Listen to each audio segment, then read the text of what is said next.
ॐ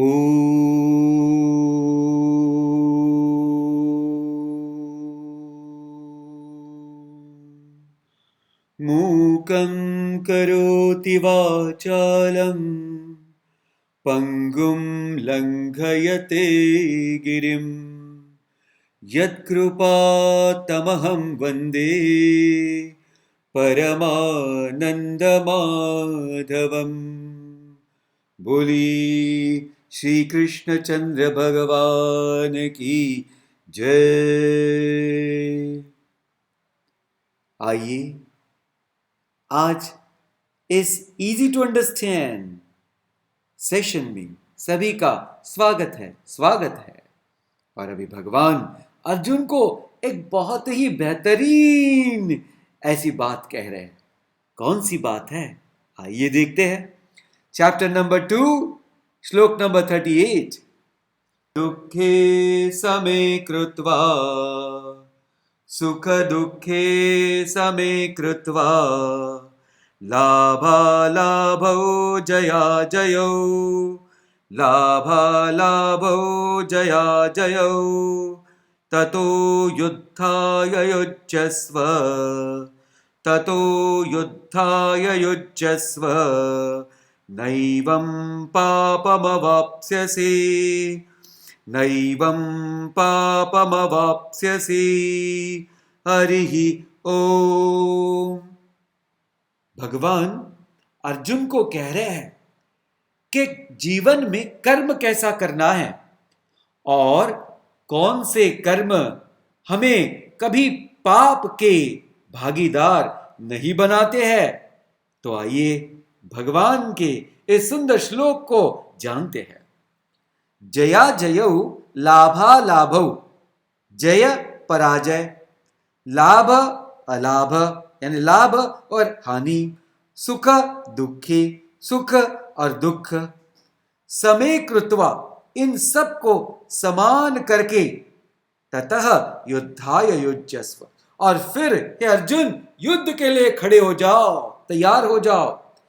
एवं पापम न अवाप्स्यसि, इस तरह से इस प्रकार से अगर मन की परिस्थिति, मन की पूरी तैयारी कर ली तो हे अर्जुन जब तुम कर्म करोगे तब तुमको उस कर्म से पाप कभी नहीं मिलेगा। भगवान एक बहुत सुंदर ज्ञान की बात यहां कह गए। देखो कि जब हम कर्म करते हैं तो भगवान कहते हैं कि सिर्फ जिस कर्म से सुख मिलता है बस वही कर्म को पकड़ के ना रखो, क्योंकि ऐसे कई कर्म होते हैं जो करने तो पड़ते हैं पर वहां शायद सुख न होकर कष्ट भी हो सकता है। जैसे अगर कोई एक सोल्जर है जो भारत के सियाचिन ऐसे बॉर्डर पर जिसकी नियुक्ति हुई है, जहां वातावरण अति ठंड अति ठंड ऐसा होता है और ऐसे प्रदेश में पूरी तरह से ड्यूटी करके अपने आप को संभालना और दुश्मन से पूरी तरह से जब चाहे तब युद्ध कर सकना, ये कठिन भी है, इसमें कष्ट भी है। लेकिन जो सोल्जर है उसको ये सारे कष्ट सह करके अपना कर्म करना ही होता है। दूसरा देखिए, एक माता है और उसके साथ छोटे से 2 बच्चे हैं। अगर उस माता को जुड़वा बच्चे हो गए तो दोनों बच्चे इतना समय लेते हैं और दोनों को सुबह से लेके पालते पालते उसका पोषण करते करते इस माता का इतना ज्यादा कष्ट ऐसा सहना पड़ता है उस माता को कि पूछो मत। लेकिन ये कष्ट होने पर भी वो माता को सुखद आनंद की प्राप्ति होती है, कभी भी वो कर्म छोड़ती नहीं है। तो देखिए क्या हुआ है, कष्ट था लेकिन कर्तव्य को ध्यान रख करके कर्म किया और पूरी तरह से कर्म को ही पूजा समझी। तो ये हो गया सुख और दुख। वैसे ही जय पराजय, लाभ और हानि, ये तो जीवन के दो द्वंद्व है और ये चलते ही रहेंगे।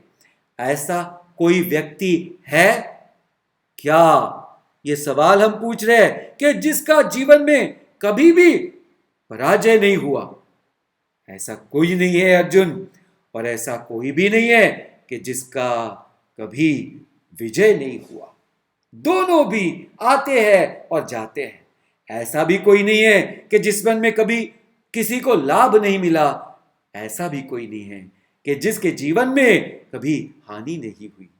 लेकिन इन सारे द्वंद्वों को समान समझ करके अपने कर्तव्य दृष्टि को पूरी तरह से लक्ष्य बना करके और अपने कर्म को पूजा समझ करके जब हम कर्म करते हैं तो हमारे कर्म करने पर भी कोई भी पाप हमें छू नहीं सकता है। हे अर्जुन, इस रहस्य को जानो और कर्म करते चलो। जय हो।